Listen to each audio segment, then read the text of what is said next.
धन्यवाद सभापति महोदय। मैं त्रिभुवन सहकारिता विश्वविद्यालय के अधिनियम के विषय में समाजवादी पार्टी की तरफ से कुछ संशोधन पेश करना चाहता हूं। कि सहकारिता आंदोलन का विस्तार आजादी से पहले 1904 में ही इसकी कल्पना की गई थी और इस कल्पना का आधार था कि गांव का गरीब किसान मजदूर जो उसके जीवन में बदहाली है उसको खुशहाली कैसे लाई जाए और उस आंदोलन को आजाद भारत में एक पंचवर्षीय योजना के तहत 1956 से लेकर के 1961 के बीच में इसे मजबूत बनाया गया। और मैं आभार व्यक्त करना चाहता हूं स्वर्गीय पूर्व प्रधानमंत्री आदरणीय चौधरी चरण सिंह जी की, जिन्होंने सहकारिता आंदोलन के जरिए किसानों के हित में सहकारिता को मजबूत करने के लिए साधन सहकारी समितियों से लेकर बहुत बड़े बड़े निर्णय लिए और मैं उन्हीं के साथ साथ अपने नेता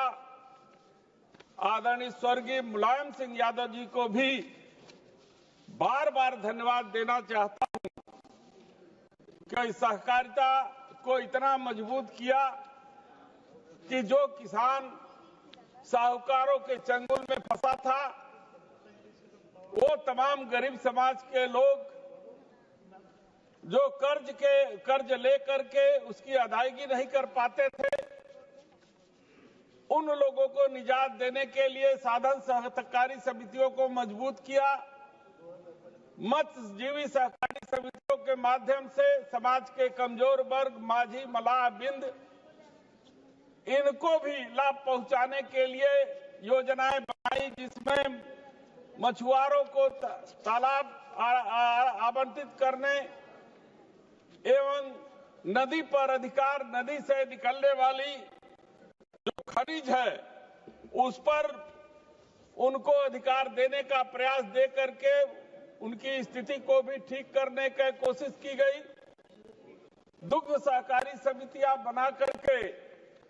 पशुपालकों को भी आर्थिक रूप से मजबूत करने की बात माननीय मुलायम सिंह जी के नेतृत्व में शुरू हुआ, जो मजबूती के साथ आगे बढ़ रहा है।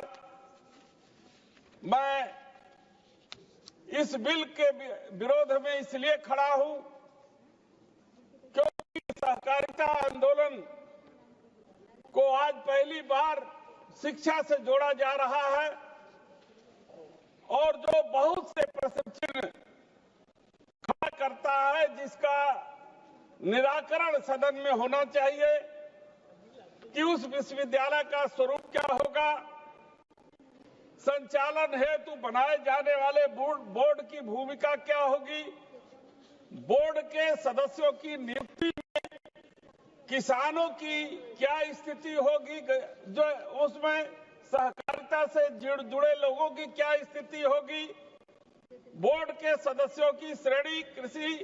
अनुसंधान, कृषि वैज्ञानिक, कृषि उत्पादक और दूध उत्पादक जैसे श्रेणी में काम करने वाले लोगों को भी चुनकर बोर्ड के सदस्य के रूप में लाया जाएगा कि नहीं लाया जाएगा, विश्वविद्यालय बनेगा उसका सिलेबस क्या होगा,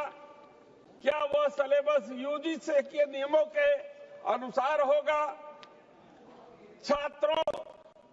जो छात्र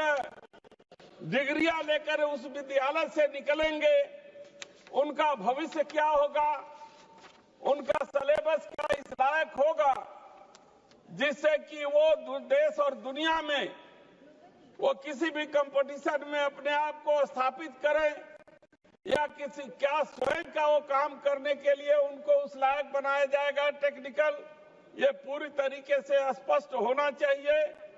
यह संस्था ऑटोनॉमस होगी या सरकार के अधीन होगी, इसमें कुलपति की नियुक्ति का स्पष्ट निर्देशन नहीं है कि कैसे कुलपति की नियुक्ति होगी। स्वायत्त सत्ता और लोकतांत्रिक सदस्यों के नियंत्रण को और कमजोर करने की बात इस बिल में लाया गया है। सरकार द्वारा बोर्ड को सुपरसीड किए जाने का या सरकारी शेयर होल्डिंग को रिडक्शन को प्रतिबंधित किए जाने जैसा जोखिम इस बिल में है। केंद्र और राज्य सरकारों को अपनी शेयर होल्डिंग रिडक्शन वीटो का अधिकार देने से लोकतांत्रिक सदस्यों के नियंत्रण और स्वायत्तता के सिद्धांत का उल्लंघन होगा। ये तमाम शंकाएं हम सदस्यों की है, जिसका समाधान करना इस सदन के सामने आवश्यक है। मैं माननीय मंत्री जी को आपके माध्यम से निवेदन करना चाहता हूं कि इन सारी समस्याओं का समाधान सदस्यों के सामने करें ताकि हमारी आशंकाओं का समाधान हो सके। आपने समय दिया, इसके लिए मैं आपको धन्यवाद देता हूं।